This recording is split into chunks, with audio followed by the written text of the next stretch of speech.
my name's Tiny Little. I'm a publican in Norwich. I also have a small brewery. We make our own ale for the pub. About 4 years ago I decided that it was time in my life to row across the Atlantic and follow the 20 odd other people that had done a solo row before.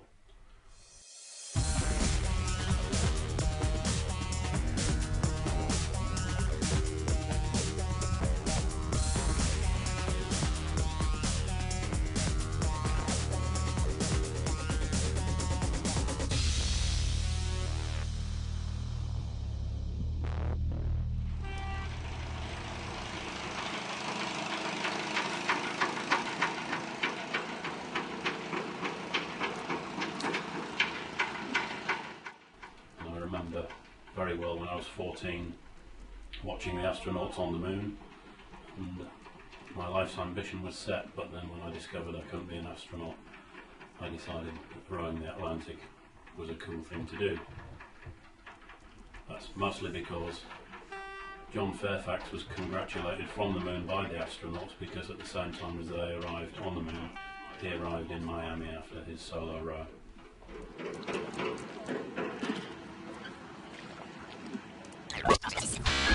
It wasn't a very comfortable afternoon yesterday, and so last night I decided to put out my sea anchor and get something to eat and have an early night. And so with all the lights of Tenerife and La Gomera around me, I had a shower and got my head down for the night.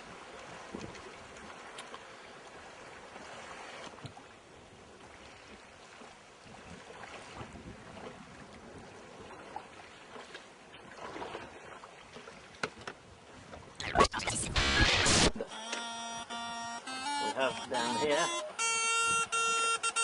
the one and only cooking appliance, the haggis. It's Burns night. Some hae meat and can't eat, and some would eat that want it.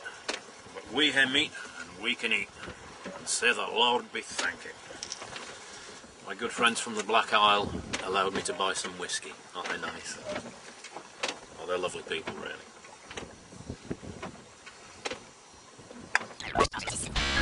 I bought a sack of oranges just as we left La Gomera, and I promised myself, you're going to get an orange if you do more than 30 miles in a day. Sounds fair enough. So, a few days ago I managed to do over 30 miles in a day, 32 miles to be exact. So I got an orange. Great. And then today I had to shift the sack of oranges to shift some weight around. We'd developed a little list to port, and so I went to shift these oranges and I found that some of them had gone rotten in the bottom. So the rules have to be changed altogether, and I've got to eat them as soon as possible.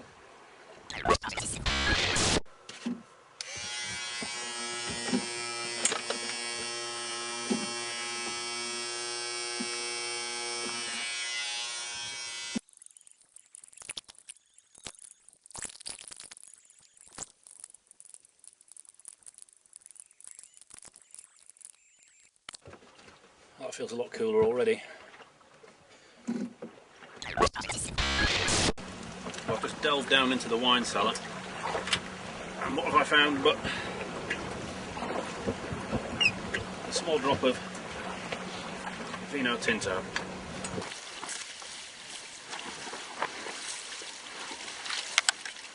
Well, your very good health.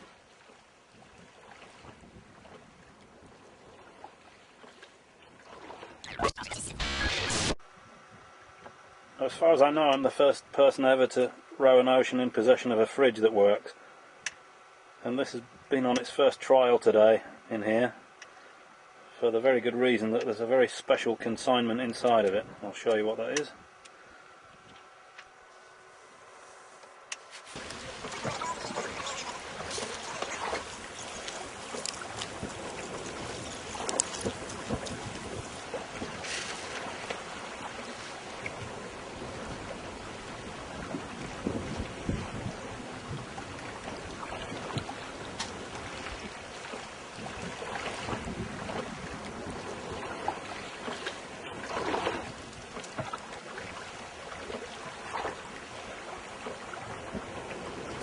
Cheers, darling. 25 years. Good health.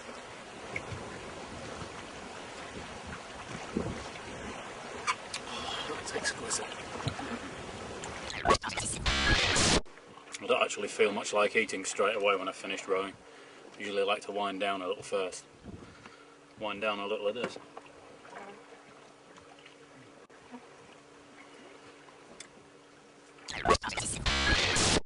Just finished rowing for the day, the sun's just gone down and I'm having my coffee jar, empty coffee jar with Tenerife spring water, refrigerated, with a hint of lime cordial in it, and just as an experiment I've just put a drop of scotch in it as well, and it is exquisite. That really is lovely. Whilst I've been rowing, the fridge has been at work, hard at work, and we have our second bottle of champagne ready to crack.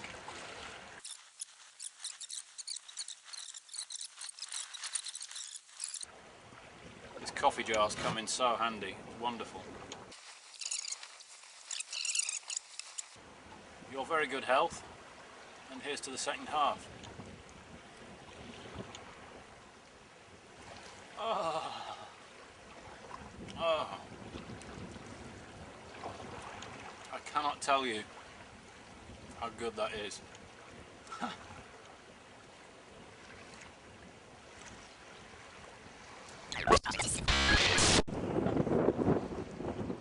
Merchant vessel in approximate position, 16 degrees 46 minutes north, 56 degrees 46 minutes west. This is the ocean rowing boat Womble on channel 16. Are you listening, Captain? Over.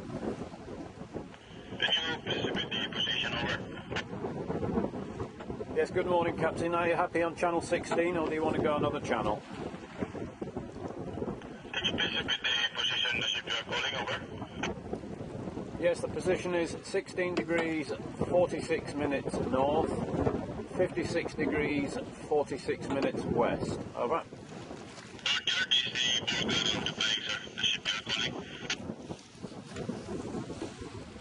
Good morning, sir. I'm in a small rowing boat. I'm about a mile away just off your port bow. I don't know if you can see me. Over. You're on my port bow, is that correct? Just off your port bow, about 1 mile. Over. Okay, I can see you now on my port bow. Oh, that's great. That's all understood. I was a little anxious because I can't get out of your way, but I can see we're gonna miss each other now. That's great. Thanks very much, Captain. This is Womble out. Thank you very much. Enter my course to starboard. They will give you more and over. That's very kind, Captain. Thank you for that. Good morning.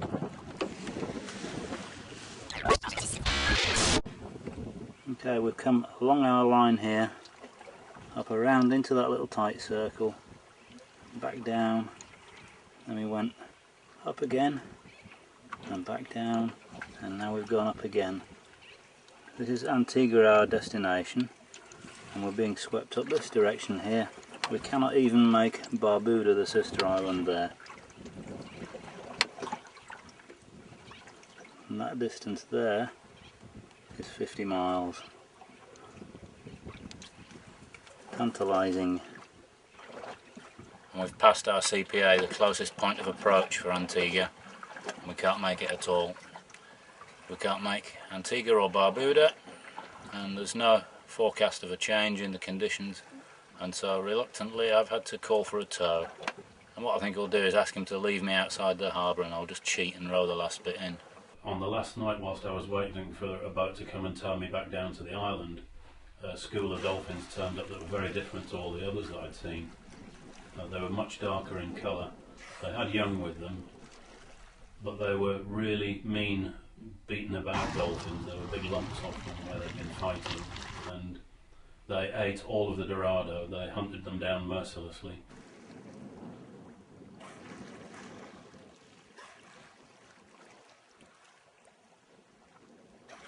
It was quite extraordinary to see. I've never seen anything quite so vicious.